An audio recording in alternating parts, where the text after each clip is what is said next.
I decided that I wanted to go ahead and answer some student questions. Many of these questions were submitted in advance by the students in the Ask Dr. Boyce program. So I'm going to answer your questions now, and I will state your name with the question. Looks like we have quite a few in here now. My goal is to make you smarter, make you money, help you survive, help you succeed. That's what the goal is now. So I'm going to answer these questions in a rapid fire fashion. So here we go. First question is from Shaniqua. Shaniqua asks, do you recommend paid subscriptions for financial sites such as Motley Fool, The Street, etc.? Yes, I do. I subscribe to quite a few of them because the analyst ratings are extremely good, because I like the fact that the analysts go through the annual reports so that I don't have to. That actually saves my time. Next question is from Rhonda Sanders Adams. Hello, my question to you is it possible to become an official affiliate instructor for the Powernomics books that you and Ice Cube are donating to the Black communities? These survival books go well with the proposal I sent you a few months ago. Okay. All right. Well, I did not see the proposal, but if you want to email it to producer@flynubianmedia.com, that's producer@flynubianmedia.com, then we can take a look. I can have my team take a look. As far as licensing anything related to Powernomics, I cannot do that, because that is Dr. Claude Anderson's book and that is his brand. But I will propose it to him and see what he says, see what he thinks. And if you want to know what else she's talking about, Ice Cube actually, to his credit, I want to give a shout out to Ice Cube. I hit the brother up and I asked him, I said, there are a lot of people who want to get a copy of Powernomics but can't afford it. So will you join me? And we each buy 1,000 copies of Powernomics to give away, which will allow us to do two things. One, we can get some knowledge to the Black community. Two, we can support the Powernomics Corporation and Dr. Claude Anderson and the Harvest Institute. And Ice Cube immediately said yes. So Ice Cube did follow through. He's a man of his word, so I'm here to vouch for that and to say that we have the books in storage. We're just trying to figure out a way to make sure they get to the people that need them. If you can afford your own copy, please do not take a free copy. But if you are struggling financially, then we want you to have a copy of Powernomics in your house. So Ice Cube and I are giving some copies away. I'm going to talk to Cube again in the future and ask him if he'll join me in giving away some more. All right, next question is from Hubert Bass. Hubert Bass says, my wife and I are both respiratory therapists, and this pandemic has allowed us to make a lot of money. Good for you. Congratulations. We're considering going into the online CBD business. Which do you believe is better, a CBD franchise or a CBD private white label? We invest in the stock market also. Well, good for you. That's very smart. I can't say which, that one is necessarily better than the other. I almost think white label might be better. That way you can create your own brand, make it nice and black, and do your own thing with it. But then again, franchises are nice because they kind of give you good instructions on how to get started with the product and how to sell it and all this other stuff. So franchises are great because it's like a nice business in a box. You don't have to figure out the business model. It's already written out for you. It's kind of a mixed bag. I guess it depends on the cost of the franchise and what kind of support they give you. Anyway, if you guys are interested in starting a franchise with your family, we actually have a franchise program in the Black Business School. That is part 4 of our Black Money sequence. So if you go to theblackfranchiseprogram.com, theblackfranchiseprogram.com, we actually have a whole curriculum on how to start a franchise. So feel free to go take a look at that.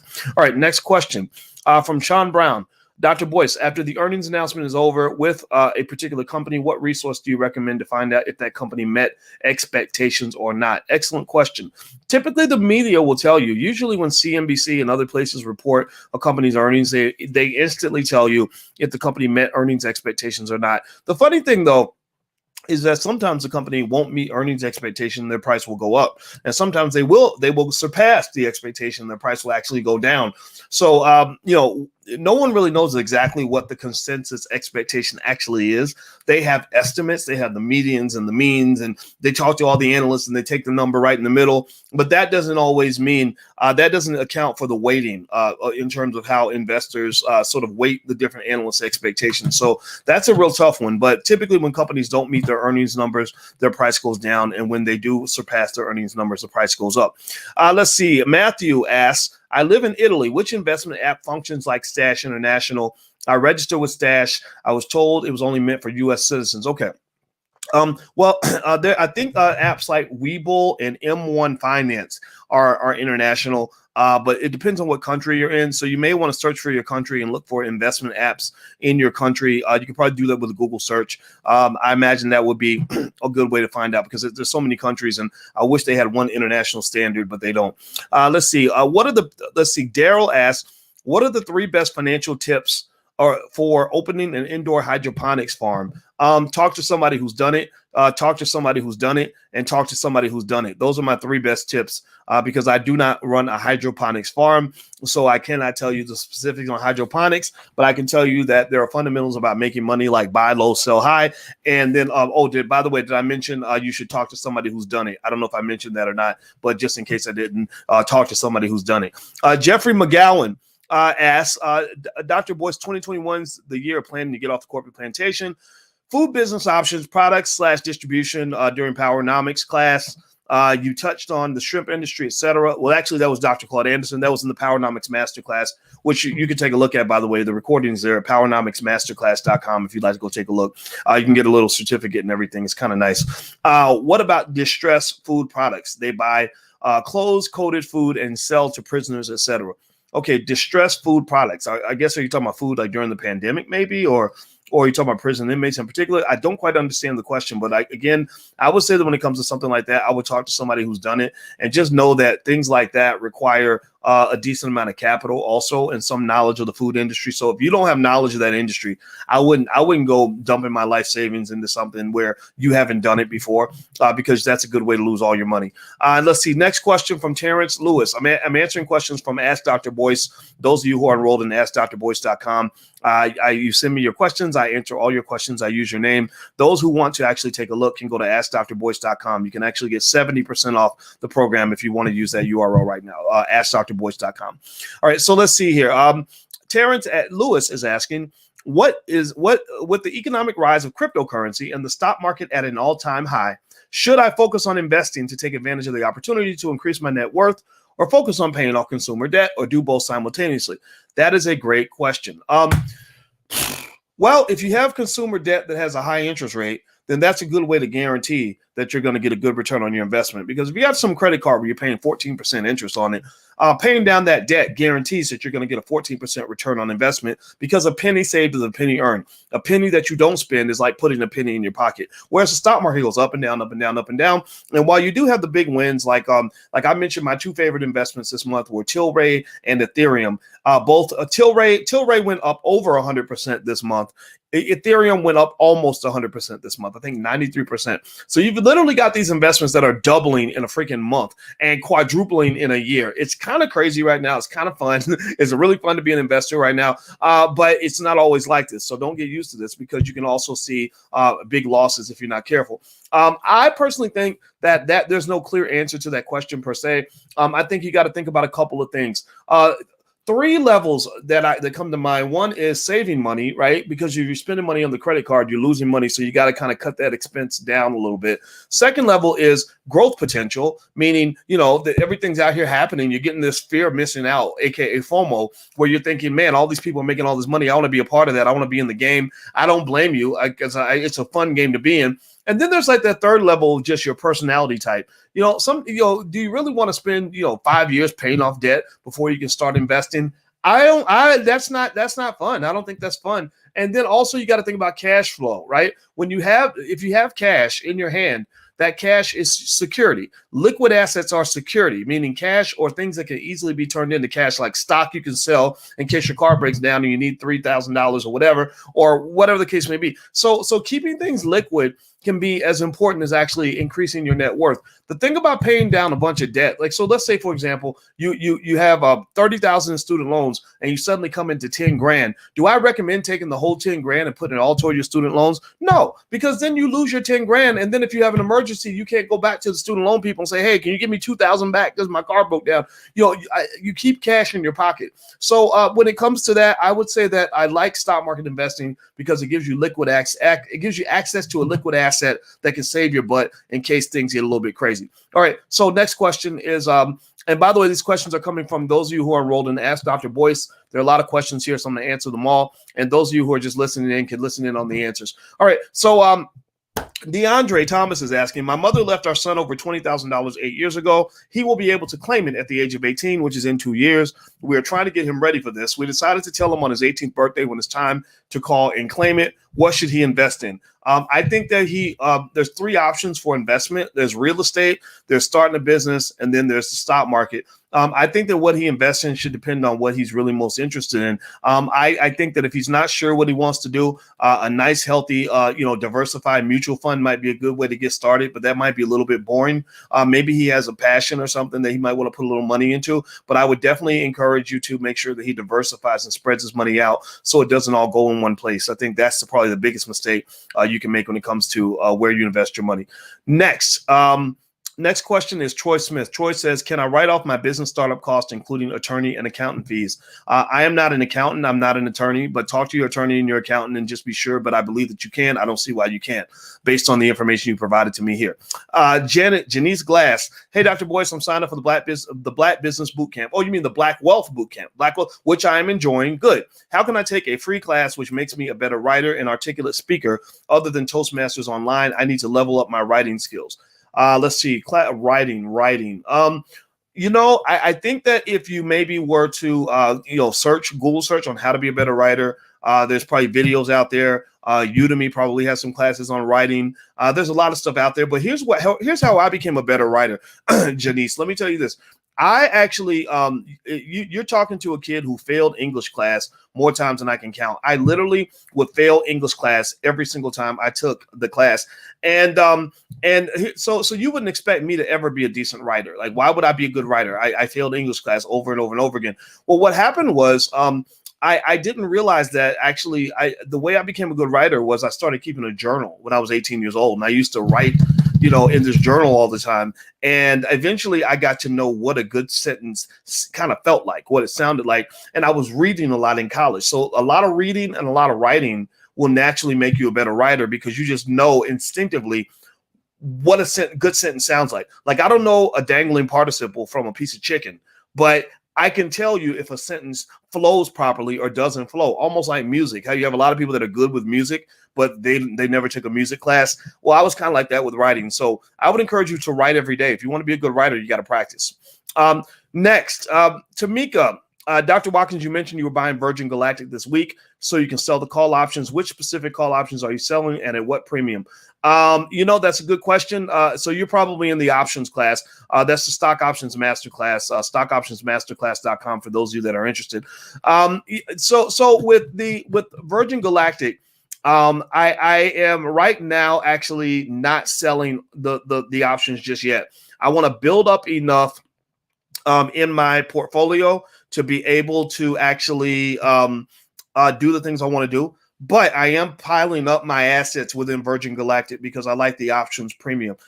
If I were to go in and look for options to sell, I would probably, if I'm looking for monthly income, I would probably go for something like maybe I would take the price. Let's say it's $31. I think that's Virgin Galactic. And I would add 10%. And I would pick a strike price that's 10% above the existing price. This is just a preference though. So 10% of 31 is about $3 a share, a little bit more. So I would pick up a strike price at about 34 and I would give it about 30 days and I would sell that particular option and get the income from that. So I don't know what the Virgin Galactic options are. I'm going to guess. So let's say that particular option has a premium of say $200 and something. So that would mean that for every 100 shares you own, you might get $200 and let's say $250 for every 100 shares that you own. 100 shares of Virgin Galactic costs about $3,100. So getting $250 off in a month off a $3,100 investment, I think is pretty good. That's better than like rental property. Like rental property, actually, you couldn't even get rental property for $3,100. But imagine if you somehow lucked out and got a property for $31,000. Well, if you were able to sell a call option on $31,000 worth of Virgin Galactic stock, you could easily get say $2,000 in a month. And there's no property you can buy where you're going to make $2,000 a month off a $31,000 investment. And so In fact, I actually own a property. One property I own is I think the cost was about $110,000, and the monthly rent is about $1,700. And then also we got to pay the mortgage and stuff. So the cash flow is much lower. So actually, I find that writing call options, selling call options, is a better way to generate a return on capital than actually owning property. That's why I own property just for diversification's sake. But actually, I enjoy writing the call options. It's a lot of fun. So if you want to learn more or want to learn more about options and adding that to your investment strategy, you can go to stockoptionsmasterclass.com. That's stockoptionsmasterclass.com. The URL is right there on the screen. Okay, so next question is from Fred. Fred Woodard is asking, does it make sense to take money out of my retirement fund to pay off a credit card? It doesn't if you have to pay the 10% penalty for early withdrawal. This is not financial advice, but based on what you're telling me, if you're not over 65 yet, then you're going to have to pay a penalty to the IRS, and you're going to have to pay taxes on that money. So I don't know if that's a good move. Maybe you go borrow against it, get a low interest loan and then pay it off with that. Then you're doing kind of an interest arbitrage kind of thing. Arbitrage is where you buy low, sell high. So that means that basically you're getting rid of the high interest rate and you're paying a lower interest rate. That might be a way to go. But beyond that, I can't imagine why you would take money out of your retirement account to pay a credit card. That's just my 2 cents. Let's see here. Nadira is asking, how can students access the PowerPoint presentations from the Black Wealth Bootcamp? Very easy. You can actually just log in at blackwealthbootcamp.com. That's blackwealthbootcamp.com. Those of you who haven't taken a look at the Black Wealth Bootcamp, I'll put the URL on the screen. It's blackwealthbootcamp.com. And also, in case some of you are asking where I'm getting these questions from, they're coming from those of you who submitted your questions last week and askdrboyce.com. You can go to askdrboyce.com. And if you're not in there yet, you can actually get 70% off. If you want to go sign up now, feel free to do that at askdrboyce.com. Okay, so next question is from Lashad. Lashad says, I purchased the $29 curriculum special twice by accident. I'm asking to refund it. Oh, yeah, absolutely. Absolutely. If you accidentally did that twice, Lashad, we want to give you that refund for sure. So if you have any problems, anybody who has any problems with the Black Business School, just know we have an awesome customer support team, and they are waiting for your email. You can email support@theblackbusinessschool.com. That's support@theblackbusinessschool.com. They will instantly give you a refund and take good care of you. And by the way, anybody who signs up for anything at the Black Business School, just know that everything comes with a 30-day, 100% money back guarantee if you're unhappy for any reason whatsoever. So we do not want you to be unhappy. We want to be a Black-owned university that becomes massive. We have 130,000 students all around the world. We want to have 1 million because we believe that we can educate Black people better than anybody on the planet when it comes to Black wealth. We are concerned, massively concerned, with one important question, which is how do you close the racial wealth gap? How do you make Black people the most financially literate group of people on the planet? How do we take the lead in economics? I have a PhD in this stuff, so you know what I'm talking. You know that I know what I'm talking about, and we're good at this. We're better at this than anybody else in the world because we're able to sift through the nonsense and get to the dollars and cents and get to the actual solutions that are going to work for your family. So, Azuri, do you have knowledge of Forex? Yes, I do. Do you recommend it as a way to get out of a state government job? No, I do not. I do not think Forex is a simple, straight, direct way to replace your income. I'm not arguing with everybody in here who loves Forex. If you love it, keep loving it. But what I will tell you is that the Forex market operates very differently from the stock market. With the stock market, it is very easy for me to train your 8-year-old on how they can actually have more money than most grown-ups by the time they're 12. It's very easy for me to do that. With your 8-year-old or with your dog, I could train your dog on how to have more money than the people that actually own the dog. With Forex, it's what they call a zero-sum game. Forex means that in order for you to win, somebody else has got to lose. In order for you to make money, somebody else has to be losing money. That's a different game. That means you might win, you might lose. Sometimes you win, sometimes you lose. Those are two different markets. Forex, the beauty of the Forex market, though, is that it's open 24 hours a day, so it's very exciting. It's like a big casino. It's extremely liquid, which means you can move and shuck and jive and move assets just constantly all the time. So Forex is exciting, but Forex is not easy, simple, straightforward money the way certain other areas are. That's just my 2 cents. I'm not telling you what to do. Just give you a perspective. By the way, if you haven't taken a look at the free lecture on Black financial security, on how to secure your family financially, there is a free lecture right there at blackfinancialsecurity.com. So those of you who are struggling financially, who don't want to invest in anything or don't want to sort of make any moves just yet, but just want to learn, go to blackfinancialsecurity.com. Even if you're not struggling, it's still a great lecture, and I think that I'm just really good at this. So I know this is going to help you. If it doesn't help you, then let us know, and I'll be kind of surprised, but I'll find out what I can do to actually help you. All right, next, Marcia. Williams Bowie is asking, do you have any thoughts on why the gold stocks are not going up? Do you believe that the world will go cashless, and what will that mean for society? Two very good questions. I do not know why gold is not going up. I would only speculate that gold, perhaps, it could be because gold has already gone up so much. Let me see here. I'm going to look at the gold ETF, which I think has the ticker symbol GLD. And let me see what it looks like. Okay. Woof. Okay. Yeah, it's let me look at the last month. Okay, last 6 months. Okay. Yeah, it's been doing pretty bad this month. It's in the red. It's blood red, which means it's going down. But the last 6 months has gone up, but not as much as I thought it would have gone. And the last year has actually gone down. So yeah, well, the thing about gold is not what it's cracked up to be. I know everybody like gold is fun, gold is interesting, gold seems like flashy and people like to wear it and it looks good. But I don't really think gold is a great investment. I'm gonna tell you the truth. If you're looking for something that operates like gold, Bitcoin is a whole lot more fun than gold, just to tell you the truth. I'm not telling you that Bitcoin is always going to be wonderful, though, because Bitcoin does have corrections, right? But I had a crypto panel on the other day. If you go to the blackfinancialchannel.com, you can check out the crypto panel, and they seem really enthusiastic about the direction of Bitcoin and the direction of a lot of the other cryptos like Ethereum. Ethereum has gone up about 97% or something this month.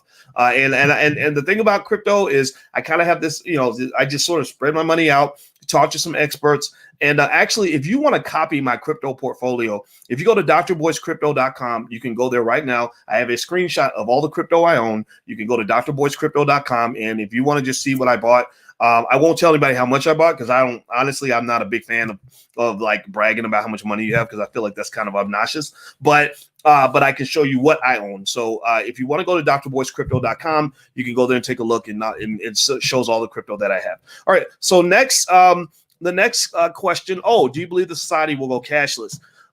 Yeah, I think it will. And what does that mean? It just means it'll be cashless. I don't know what it would mean beyond that. I think maybe perhaps it could threaten the dollar. A lot of people feel that the dollar should not be the reserve currency for the world any longer. I believe the Chinese have a real issue with that, and I feel that the transfer over to a digital currency globally is going to be bad for the dollar. And just so you know, just my eagle eyes are telling me, and my spidey senses are telling me that the Chinese are using all the pandemic as an opportunity for economic and political power plays that are going to have implications for the next 100 years. They're not like the United States. The United States, we can't get anything done because we fighting each other. We storming the Capitol and beating each other up in the street and cussing each other out and calling each other names. In China, they're kind of more organized and more unified, probably because they're a totalitarian government, which actually we're going to be totalitarian pretty soon, if we keep going in that direction. But the good thing about that sort of framework is that they don't spend time arguing. It's like imagine the Democrats and Republicans are like a married couple, and they're fighting all the time. If you're fighting all the time and you got to like get in the car and drive to church, you're not going to get anywhere because you're going to be fighting all the time. You're going to be fighting over the steering wheel. Well, I should drive. No, I should drive. No, I should drive. I should drive. Right. And then you're going to crash the car. Whereas China is like a marriage where the wife or the husband has absolute authority and tells the other spouse what to do. So that couple's going to get to church a lot faster than the couple that's fighting all the time. So the United States is in that first category. China's a little bit more productive. So China's going to kick our butt. They've already passed the United States. I think pretty soon they're going to pass the U.S. in total size of their economy. And then within the next 40, 50 years, they'll pass us in per capita income. And the United States, also, if you look at just trends in terms of education, they educate their kids. We don't. So we're just in big trouble. So that's just what it is. Okay, next, Sean Brown says, Dr. Boyce, so actually one more thought on China. I just had a nephew 2 days ago, and I had a niece about 2 years and 2 days ago. And my nephew and my niece, I told my brother, I said, we're going to make sure these children know Chinese. We have a 17-year-old that's about to graduate. He studied Chinese, and I recommended all of them study Chinese because China is going to be the power broker of this century. The United States is going down. China's coming up, and that's just the way it's going to be. Africa's on the come up too, by the way. I will talk about that later. All right. So Sean Brown, Dr. Boyce, as it pertains to REITs, real estate investment trust, do I need to invest in many different REITs for diversification, or is investing in one REIT sufficient? Well, I think it would depend on whether that REIT is properly diversified. But I think just to be safe, Sean, I would, in my view, this is not investment advice, but it's my view, I would spread my money out just in general. I'm not a big believer in investing all your money into any one thing anyway, even if it's a diversified company. Like GE is pretty diversified, but I wouldn't just invest in GE because at the end of the day, it's still one company. So I would kind of just keep that in mind. All right, so next question is Kay Simmons. Kay Simmons says, hi, I'm a new investor. I started my journey on August 11th, 2020. Good for you. To make a long story short, I was a victim of a type of malware, and those criminals depleted my stocks and Bitcoins. Oh, no. What can I do to get my money back? I've contacted the SEC and no help. Oh, well, Bitcoin's hard to get back. Bitcoin is so hard to get back. You may want to, I guess I'm thinking if I had a problem like that with some kind of malware, I might go to a place like Geek Squad over at Best Buy. That's literally the best thing I can think of is someplace like a Geek Squad where they have people that can actually help you get viruses off your computer. Make sure you put antivirus software on your computers if you haven't done it yet. And Kay, I'm really sorry. That's the best I can think of. Bitcoin's hard to get back. Once Bitcoin is kind of gone, it's sort of gone. That's the scary thing about Bitcoin that you want to be careful about. There's a guy that actually had 7,300 Bitcoins, and which is worth about $250 million. And he lost the hard drive. He actually threw away the hard drive that had $250 million worth of Bitcoin on it, and he can't get it back. And I have a cousin actually who just randomly tells me that someone gave him 38 Bitcoins just because Bitcoins weren't worth anything at the time. They were worth like $1 a piece or $2. So the guy gave him 38 Bitcoins, and my cousin literally has. I said, 38 times let me see, I can't remember what the exact total was, but I want to say it was about $1.5 million. I said, you have $1.5 million that you didn't know about. And he's like, oh really? Oh, that's cool. And so anyway, but he's a good businessman, so that's why he didn't care, because he's already got money. And by the way, he didn't go to college, by the way, in case you're wondering. He didn't. It's not like he went to Harvard or Yale. He just spent the time that a lot of us might have spent going to college. Honestly, he spent that time learning how to run a business and how to program computers. He's into technology and business and entrepreneurship, which is the best combination for making money. If you know entrepreneurship and you know technology, that gives you the ability to scale. That's how Elon Musk and Jeff Bezos make so much more money than everyone else, is because they're not just smart and they don't just understand how to start businesses, and they don't not just understand ownership, but they understand technology, which allows them to scale what they know. So that's why Elon Musk makes $300 million a day. Now, most people don't make $300 million a day. That's a lot of money, but I do know regular people who make maybe $50,000 a day, $30,000 a day, even $100,000 a day. So this is real. This is really happening. And America is becoming more unequal over time because of that. The pandemic is making it even worse. The people that know the technology are doing extremely well. Those who aren't into technology and don't understand ownership and entrepreneurship are hurting. So I encourage you to make sure your kids are kind of prepared for the future in that way. That's really important. And by the way, speaking of kids, we have financial workbooks. If you haven't taken a look, you can actually go to financialworkbooks.com and take a look at our financial workbooks for kids. We designed them with Black educators. They're extremely good. So feel free to go to financialworkbooks.com. Okay, next question is from Natasha Underwood. Natasha Underwood says, I hope you're doing well. My question is, when starting out investing with $5 a day, how many apps would you recommend to diversify my portfolio? What strategy do you recommend for new investors? What recommendations do you suggest for buying stock? Those are a lot of questions. Okay, so let's start with the $5 a day plan. It sounds like that's what Miss Natasha is doing. Good for you. Good for you. I'm very proud of you. I think this is going to work out well for your family. You're going to be in very good shape. So first thing I want to let you guys know is that if you want to take a look at the $5 a day investing plan, you can get a copy at the allblackagenda.com, theallblackagenda.com. In terms of the number of apps, since $5 a day is a small number, I would start with one app, right? But eventually, maybe once you hit a critical mass, maybe a few $100 or a couple $1,000 on one app, maybe get a second one so you can spread it out so your money can be in different places. I don't think you want to put all your money in one place. So the other thing is what strategy? Well, it depends on, I know I lost my audio. Let me know if you can hear me. Let me know if you can hear me okay, because I don't know if you guys can hear me at all. Can you hear me? Let me know if you can hear me. If you can't hear me, then I'm going to have to shut part of this down. Okay, so the next thing that I would say is In terms of investing strategy, I would seek out diversification. Diversification means basically not putting all your eggs in one basket. So that might mean ownership of mutual funds. Mutual funds are a great way to start. Or at the very least, if you buy individual stocks, spread your money out across different stocks. So if you want to take a look at the $5 a day plan, you can go to theallblackagenda.com. There's a lot of information there in addition to the $5 a day plan. So feel free to take a look. And also, if you want to know where I'm getting the questions from, I'm getting the questions from the students who are in Ask Dr. Boyce. So if you'd like to go sign up and have me answer your questions specifically using your name, you can actually get 70% off by going to askdrboyce.com. The URL's on the screen. Okay, last question is from Andre T. He says, my mother left our son $20,000. Oh, okay. So you're talking about your son. Okay, so you already asked that question about your son. Okay. Yeah, when your son's 18, though, I would be really cautious about giving him all the money.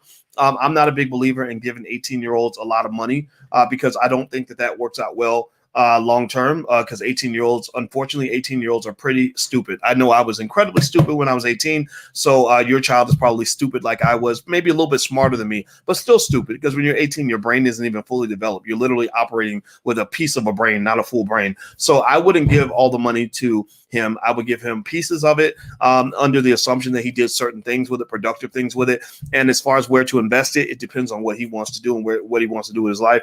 But three major areas to invest would be in a small business, in real estate, or in stocks. Owning a business takes probably the most skill. Real estate takes the second most skill. Owning stock takes almost no skill at all. So you might want to start there. Okay, so I hope that was helpful. I'm going to get out of here, guys. I just got a call from Alicia. She's telling me it's time for us to have family movie night. So if you haven't joined AskDrBoyce.com, you can go there. There's the URL on the screen. And so I'm going to get out of here, guys. So have a good night, and I will see you soon. Take care. Bye-bye.